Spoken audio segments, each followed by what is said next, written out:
Hi, my name is Jan Benham, founder of the Institute of Aromatherapy and Aroma Shop. I'm here today to talk about the use of emulsifiers in the making of creams and lotions. So why do we need an emulsifier at all? Well, when we're making a lotion or a cream, we are blending, mixing oil and wax possibly with waters. And as we know, oils and waters do not mix. So we do need an emulsifier of sorts. So I'm going to talk about the various emulsifiers that I use, and be aware there are hundreds on the market. When I started making my own creams and lotions back in the late 80s, I looked around for emulsifiers and eventually came up with a Lynette wax, which is what I still use today. So Lynette wax is, when I started formulating with it, I found it had very good properties in the sense that it mixed easily and was pretty well foolproof if you got the temperatures right, and you didn't have any separation at all afterwards.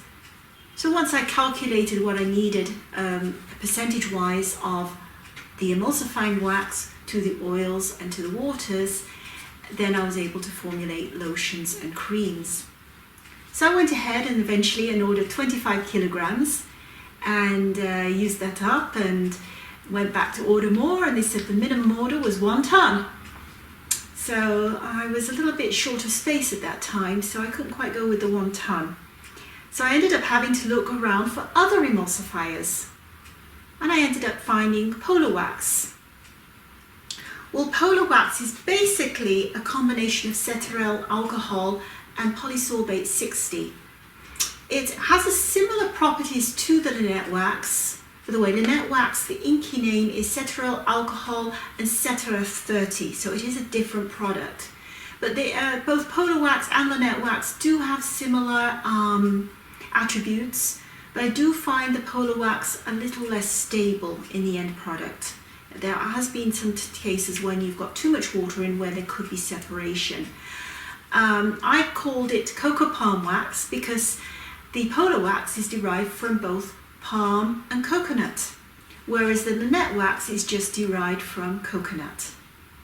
So how do they make these waxes? Well, basically when they heat up the coconut, it moves into different fractions, and the resulting liquid part becomes fractionated coconut oil, also known as MCT oil nowadays.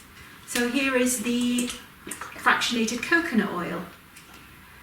And then you're left with also a very hard waxy substance, which they then process and formulate, and you get your emulsifying wax. Now this is 2 chemicals in one, so this has been pre-processed in a sense that you can just use this and an oil and a water and job done. You've got a really good lotion or cream. If you want to make your own from scratch, we have 2 products here. One is cetyl 20 and the other is stearic acid. Now stearic acid I use in my lipsticks and in my pencils, my cosmetic pencils, because when you add stearic acid to waxes and oils, it makes it a little bit more pliable, so there's less chance of my pencils breaking and my lipstick cracking. And stearic acid is a completely 100% natural product. This is vegetable based, you can get animal based, and you can see it, it comes from the process of soap making. So it's interesting how that forms out when you're making your own soap, for example.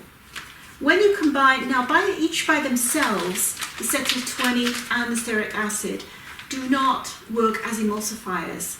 But once they are put together and used together, they work like a charm. So you can make an emulsifier out of these 2, and it works well. We are not really going to use these today. We are just going to make one lotion, and we're going to use Lynette wax today. But in future podcasts, I will be making a lotion or a cream with these guys. And then the other product I like to work with, and I do work with, is something called olive oil avonate. It's 100% natural. It's It's using basically olive oil mixed with hydrolyzed proteins. It's fantastic with the skin. It's got a high skin compatibility, pH balance is EcoCert, but it's peg-free, of course, and it has a silicone-like feel on the skin. So I do love this to use as my moisturizer. So that's olive oil alginate, and again, we're not working with this one today. I'm just talking about it, and we will at some future podcasts make a lotion or a cream, probably a cream with this one in a future podcast. So we're going to work with the net wax, and quickly gone over the inky names there, and the tools. What do you need for your tools here? Well, to make a lotion or a cream, you need a heat source, and then you need a bain-marie. So bain-marie is simply a pot, and dunk it in with some water around it, and that's the best way to heat up your oils and your waxes. And then you do need another pot for your water, so you don't heat them all together cold. It won't work.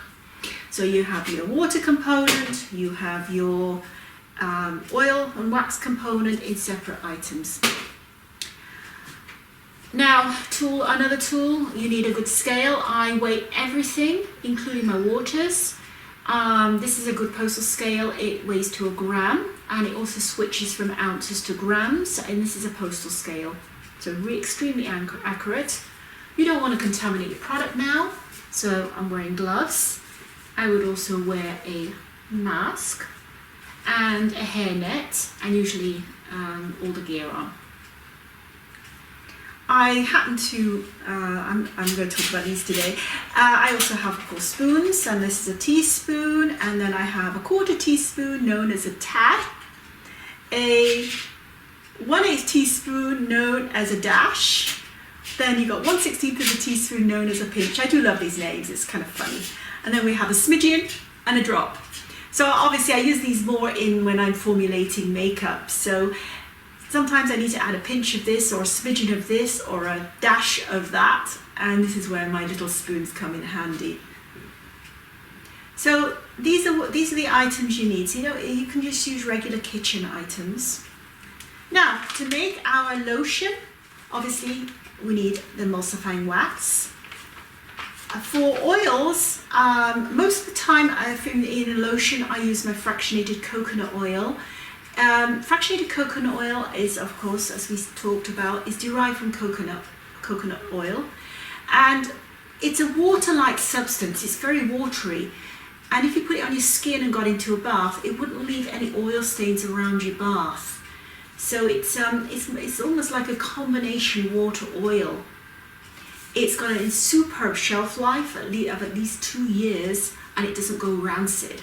So if you want a product that you want to have around and you want it to sit on your bathroom shelf for a year or more, then fractionated coconut oil is your man.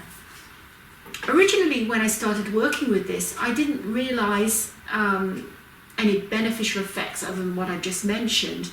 It was just a carrier oil.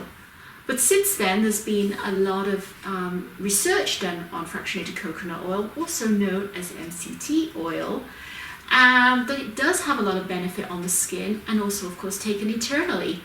So lo and behold, although this particular fractionated coconut oil has been purchased for cosmetic use, I do also take MCT oil internally for my skin. So this is one product we can use.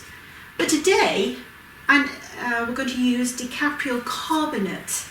Now, this is used as an emollient in skincare preparations. It's a recent addition to the Aroma Shop products. It's derived from coconut oil again, so it has a similar attribute to the fractionated coconut oil. Again, a long shelf life, doesn't go rancid.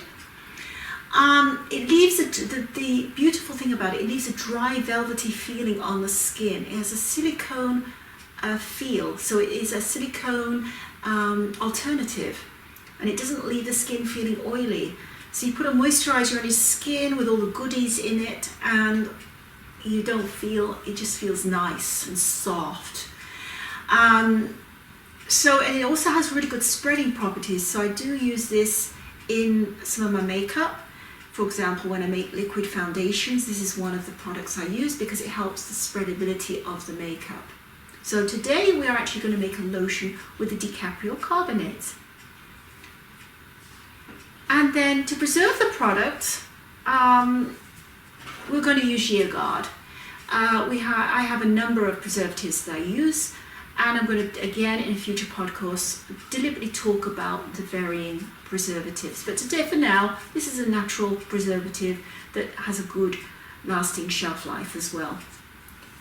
Now, last but not least, we don't, I clean everything with vodka because I want everything to be clean. I don't want to introduce any microbes into the resulting product. Vodka is the natural way of cleaning without adding any necessary chemicals that you might not want in your product. So when we're making, we make a water oil component, and then we also heat up a water component. So we've got oil and wax and butters perhaps, and then we have water. So although I'm deliberately keeping it very simple with these very few products, because I'm going to use just distilled water for my water component. But if you want to change any of the water for example, add a little bit of rose water. If you've added, if you've got 300 ml of distilled water, or 300 gram, you could change 100 gram or even the whole thing for rose water or cucumber water, and they all have their own unique properties. The same thing with oil. If you want to change dicaprylate carbonate for jojoba oil, which is beautiful and really good for the skin, or apricot kernel oil or sweet almond oil or hazelnut oil, for example, you can do that. Oh, and just going back to the waters again, we did talk about seaweed extract, for example, in the last podcast, and seaweed extract is considered a water component. So you can exchange some of the water for the seaweed extract if you want, or gel, if you want to have that in your end product. So now I've set everything up for our cream lotion making, and I've already pre-weighed some of the items. For example, so I'll give you the recipe right now. It's 6 grams of Lannette wax in here, it's Lannette wax, and then we have 25 grams of dicaprylate carbonate. In the water component, we have 160 grams of distilled water. So in here, I've got water, and I just pop it in there and wait until it's, I don't need to use thermometers, I just wait until it's bubbling a little bit, just a little bit. You don't lose too much water. And then I also then mix these together in my other container. So as I said, these were pre-weighed. I'll go over the recipe again in a moment. And again, I heat these up until they are melted. So that's what I'm going to do right now. So here in front of me are the melted waxes and oils and distilled water. So in the large pot, you can see the steam rising perhaps is the distilled water. And in this other pot is the melted Lannette wax and dicaprylate carbonate. So again, I just basically wait until this was bubbling slightly, and when this was completely melted, every single bit of the wax was melted, then I know it was done. So you don't have to have exactly the same temperature to join them together, but they both do need to be hot. I had a scenario once. I decided to wait and make this mega batch of the best quality product that you can make to make the ultimate cream lotion. Right, this was right at the very beginning. And I did about 4 times the batch. It was quite a bit large amount of product. So I'd put my oils and my waxes in the pot, already heating up. And I'm talking about expensive oils. I was using evening primrose and hemp seed oil, everything that was good for my skin. Expensive stuff. And then in the other pot, in my water pot, which was much larger than this, I decided to use neroli water, hydrosol, 100%. And again, it's a little bit more expensive than rose water. So I had that ready to go. The other one was already hot and already heated up. this one rather, the oil and the waxes. So that was already hot, and this was cold. The doorbell went. So I went down to the doorbell and got distracted, of course. Came right back and immediately poured the cold water into the heated melted wax and oils. Disaster. First of all, the temperatures, they would not come together. I thought, well, perhaps if I heat it all up again, it will work. I even tried melting heating up some more distilled water, orange blossom water, and some more waxes, and making a product to see if I could add that to it. So I kept on adding more money to the product, and it was absolute. I had to throw it out in the end. So you have to be careful and be very aware of what you're doing and don't get distracted. Another thing I've learned very early on, is to write everything down. There's nothing worse than, I've made products and then I thought, well, this product isn't working. I don't think it's going to work out right at all. And then someone would come into my shop and say, I really like this color. Can I buy it? And then I tried to replicate it and I didn't write it down. So what we're doing here, we're adding the water to the oil, and I'll continue on with that. I had a little distraction there because the battery needed changing in my camera. Fortunately, I had a backup one. So now we can continue. So these are both heated up. This has been boiling, this is all melted. I just add my water to the wax and literally just keep stirring. And if you want to, it's better to keep stirring. It's like making a sauce. You don't want to leave it for too long, else you get lumps forming. But if you do leave it a little bit, you can try using an overhead blender, handheld blender, and usually it solves the problem. So I do sometimes leave it for a few moments to cool down and then keep coming back and giving it a stir once in a while. And if you need to, you can just use a handheld blender and then you've got the result. So I have pre-done this to make it easier, so you don't have to sit watching me stir for the next 10 minutes. And the resulting product, this is exactly the same product, exactly the same ingredients, is the white cream. And you can see how creamy texture. It is a light lotion, it's not a thick lotion. So it's more useful if you want to make a very light product that you want to apply. Now this lotion, for example, if I want to make a cellulite lotion with this, then to 50 ml of lotion, I would then add the appropriate essential oils that will help that, and then bottle it, and then you can apply. If you want to make a light lotion for the skin, especially for someone who has oily acne skin, they don't want to be putting thick creams on their face. So the decapriol carbonate, because it doesn't leave that oily feeling, is a good base. So this is a good base for people if you want to get the essential oils on the skin, and say you want to treat somebody with acne and they've got a lot of pus and stuff, and then you want to add a few drops of lavender to your blend, or whatever essential oil blend you may want to use. And I've said be very careful here. Do know your essential oils before you apply them. So that is the resulting lotion. So the recipe is 6 grams of Lynette emulsifying wax, 25 grams of decapriol carbonate, and 160 grams of distilled water. For the preservative, I used GeoGuard, and I put in 5 grams. And this cream should be good for over a year.